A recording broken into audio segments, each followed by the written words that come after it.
Kunnamkulam Pazhanji MD കോളേജിന് സമീപമുള്ള വീട്ടിൽ 4-അംഗ കുടുംബത്തിന്റെ കൂട്ട ആത്മഹത്യാ ശ്രമം. പിതാവും മകളും മരിച്ചു.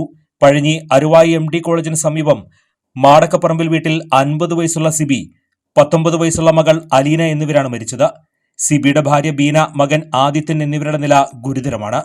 സിബിയെ വീട്ടുമുറ്റത്തെ കിണറ്റിലും മകൾ അലീനയെ വീടിനകത്ത് തൂങ്ങി മരിച്ച നിലയിലുമാണ് കണ്ടെത്തിയത്. ഭാര്യ ബീന, മകൻ ആദിത്യൻ എന്നിവരെ വീടിനകത്ത് വിഷം ഉള്ളിച്ചെന്ന നിലയിൽ അവശനിലയിൽ കണ്ടെത്തുകയായിരുന്നു. വിദേശത്ത് ജോലി ചെയ്തിരുന്ന സിബി ജോലി നഷ്ടപ്പെട്ടതിനെ തുടർന്നാണ് നാട്ടിലെത്തിയത്. ഇതിന് പിന്നാലെയാണ് ദാരുണമായ സംഭവം നടന്നത്. കടുത്ത സാമ്പത്തിക ബാധ്യതയാണ് കുടുംബത്തിന്റെ കൂട്ട ആത്മഹത്യാ ശ്രമത്തിന് കാരണമെന്നാണ് പോലീസിന്റെ നിഗമനം.